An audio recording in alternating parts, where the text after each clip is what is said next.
Radium TV, episode 5. Coming at you fast. And live. On YouTube. On YouTube. But no, this is not live at all. I'm your host, Bradley Denniston. Kevin Beggs.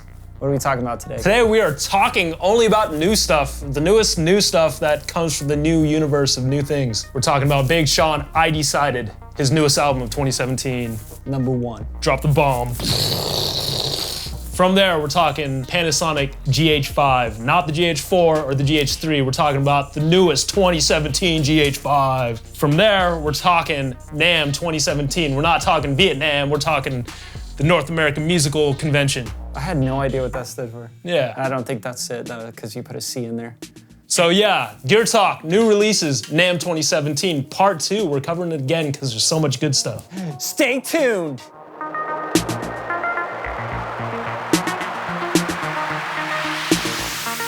Album review.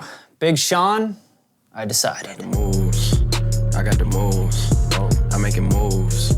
You gotta move. You gotta move. She made that back move. Damn. She made the titties move. Damn. I made the city move. Like, whoa. I made the city move. Big Sean, I Decided, kind of comes off the back of a couple singles. First one is Move. That was single number 1 that kind of dropped, mid last year. And then, late last year, we got Bounce Back. Last night took an L, but tonight I bounce back. Wake up every morning, by the night I count stacks. Knew that ass was real when I hit it, bounce back. You ain't getting checks. That one was the one that really picked up steam on the radio and the clubs, on the charts. Like Bounce Back was everywhere. Bounce Back was huge. I mean, I feel like that's his anthem now. And if anything in the whole album, I feel like that's the song with a hook. Yeah. The one thing I think the album lacks a little bit is really catchy hooks, or just even well-written hooks. Bounce Back is the most chorusy, catchy thing that he's got on the album, and I think that's why people responded to it really well. As far as production, this was a huge album that sounded very trap and had a huge southern influence on the album, where 808 Mafia was on it, and it had those 808s going throughout the whole album, non-stop. Yeah, I think this album specifically, Big Sean is really trying hard to rap. Like you're saying, maybe he didn't spend as much time on the hooks, but those verses he put a lot of thought into. Even dad, you too good for him. Mama, you inspire me. You deserve early retirement. You text and tell me take my vitamins. When I got a new love, you invited me. When we break up, you don't like them then. Lord, swear you super Lord. Worth more than me to strike a note. You deserve the life I'm trying to show you. This album too, he goes back and reflects on his own life, and there's a lot of material in these songs that are about himself and relationships and the come up, the struggles, people not believing in him. All these ideas are contained with this album, as well as you have this kind of dichotomy of turn up, strip club songs Moves. Yeah, Moves. And so you have that aspect of it, and then you have this real personal side that Big Sean, has touched on before, but in a major way, he's made this part of the album. So on I Decided. I don't feel like it was all tied together. I think it's a little loose-ended. It's hard with hip hop. It's all these different producers and then trying to make one piece of art out of it. I feel like this album kind of made a statement by, putting his dad on it and then having the story kind of come in and out and then talking about past relationships and, what his dad thinks about him, his friends think about him. There was a story in there. I felt like it was trying really hard to get there, and it may have just needed a little extra glue. The verses, it really showed his hunger. He was so hungry on every single verse. But where he was lacking, was these hooks. And the hooks, truthfully make the song memorable. You could go really hard on the verses and you could tell a great story, but if your hook is not all the way there, people, will, play the next song and not really remember the name of the song or what's going on. It's you could listen to the hook and know what the track is about, and the verses are the details. One thing though is that, he's known for having big hooks. Let's put it out there that, songs like Click. Okay, ain't nobody fucking with my click. Click, click, click, click. Ain't nobody fresher than my motherfucking click. Click, click, click, click. Those were songs that showcased that Big Sean can make an anthem and he can get everyone behind it. As far as, what I think about the album, there's great songs on there. The ones that I like are Sacrifices. Right. I done made sacrifices. So many sacrifices.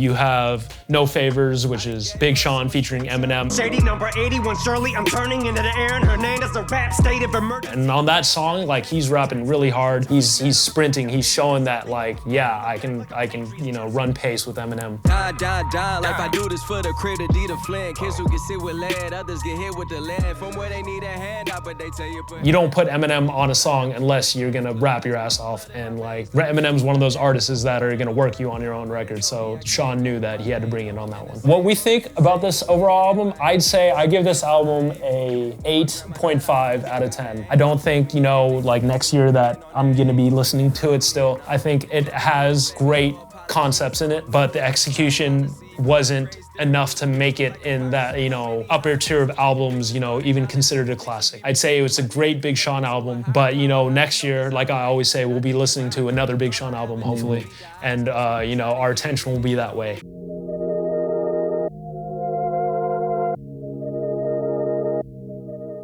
Tech review. Panasonic Gh5, the top of the top right now. It's crushing everybody, crushing Canon, crushing all the DSLRs.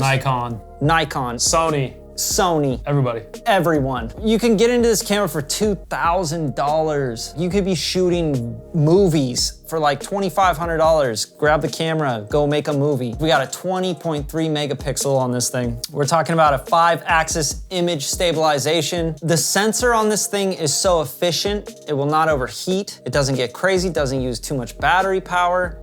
This is a game changer. We're talking about a crop factor is 2 times in all modes now. It's insane. These cameras are getting so good. You know, we're talking about cameras getting as good as, or very close to, these Reds, the Aries. Yeah, the Aries, the cameras that literally cost $20,000. And we're also talking about 60 frames per second at 4K. That's ridiculous, right? So you could be shooting this like amazing movie with your $2,500 camera setup, and you can slow down 4K. That's insane.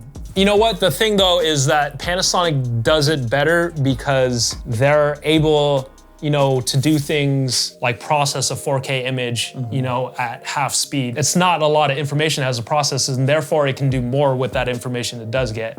Obviously, you know, there's this argument before, oh, you know what I mean? There's so many drawbacks to having a small sensor, such as crop factor, but there's ways to overcome these things. Panasonic right now is showing like, here's all the features we can give you in a $2,000 camera, and it's gonna compete with a $20,000 Red. You know, it has 12 stops of dynamic range if you're using the V-Log color profile. You know, traditionally, you know, cameras in that range would only get 10 stops, and then if you're looking at, you know, professional cameras, they're gonna have around 15 stops. Yeah, it's real nerdy shit.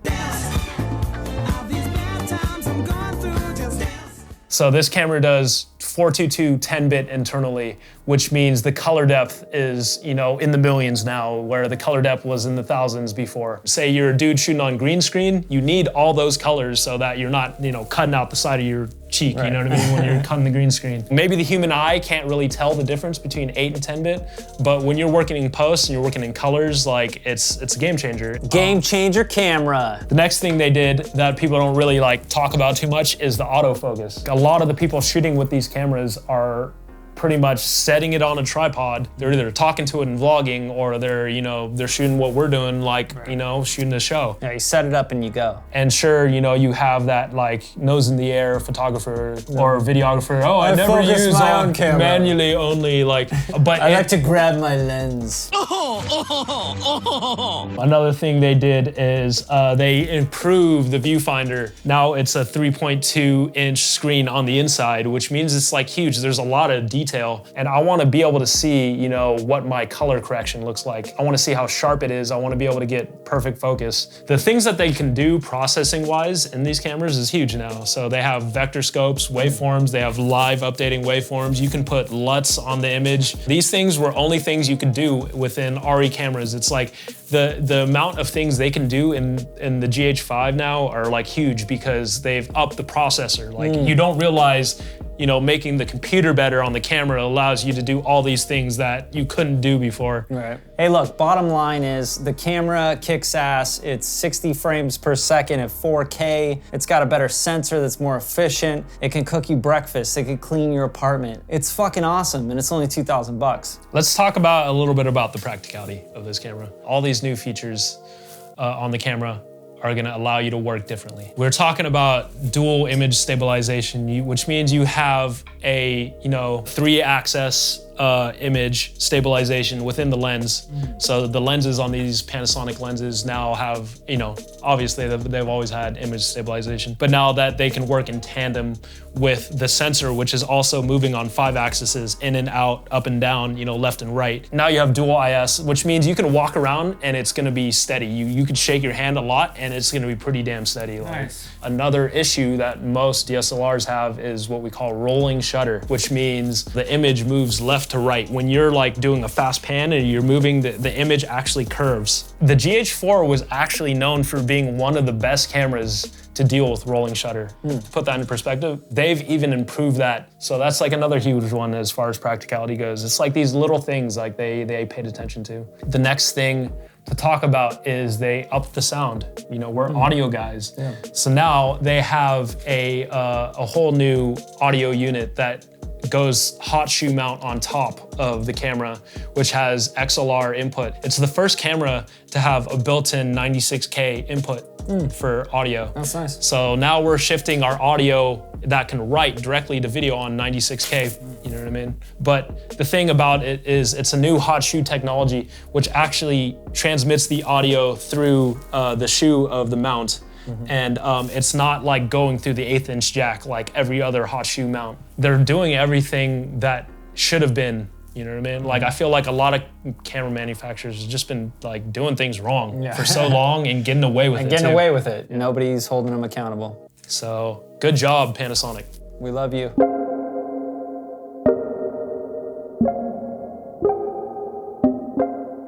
Gear Talk NAMM 2017, we're covering it again, part 2. All right, first up we have the Polyend Perk Pro. Man, this is like, the thing I find about this, so if you're not familiar, they're like these little balls and you play the drums with your balls. Or simply sitting around and playing with your balls. Literally, you play the drums with your balls.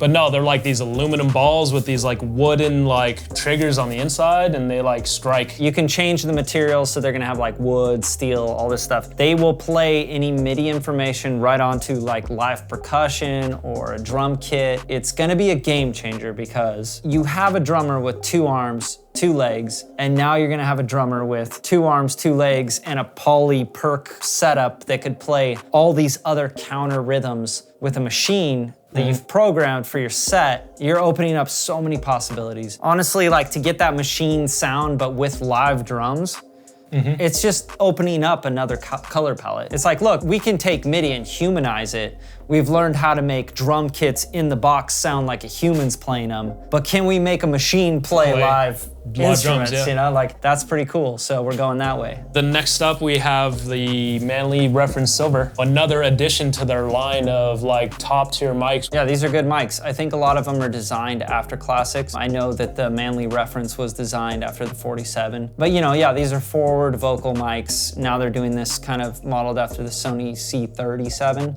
which is kind of an interesting concept because the Sony C37 came out with a ribbon. They're both ribbons, but they have a tube version and they have a solid state version of the C37. And this is an interesting one because it's a tube and the capsule is a C37 style capsule. So it's made by the same capsule maker that made their gold reference since the 90s. It's, you know, gonna sound great on snares, toms, vocals.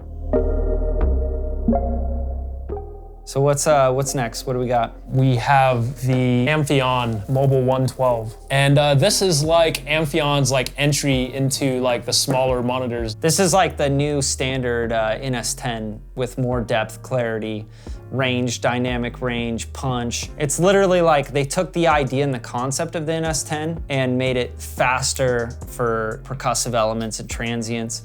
Like people swear by this stuff for metal music, for hip hop, for anything fast like punk. This is like for the small home studio user, it's for the project studio user, it's for all these guys who don't have like the room to have, you know, huge speakers with huge subs. The one like big thing for me is Amphions are expensive. The good thing about this is you can buy a mono block that goes with it versus like this whole rack unit amplifier. This also makes it more mobile. That's a great idea. Good look on Amphion, man. The Neumann KH80 DSP. So this is kind of building off the Neumann line of monitors, which still, like, in my opinion, haven't really got the reach that they wanted, and they're still trying to push, you know, the idea of, oh yeah, we're Neumann microphones, and you know, we make monitors now. So yeah. Well, Neumann monitors, the KH series, they sound great. I mean, there's plenty of people using them. With this, you know, KH80 DSP, essentially they're making these smaller speakers. They're 4-inch woofers with 1-inch tweeters. Oh, cool. They're appealing to the same markets, truthfully. They're the more affordable now. You're looking at like a $600 price tag. The acoustics on these speakers are like the interesting part. You can modify them with DSP, which is digital signal processing, and it allows you to kind of dial in the speakers to the room environment. That's really handy.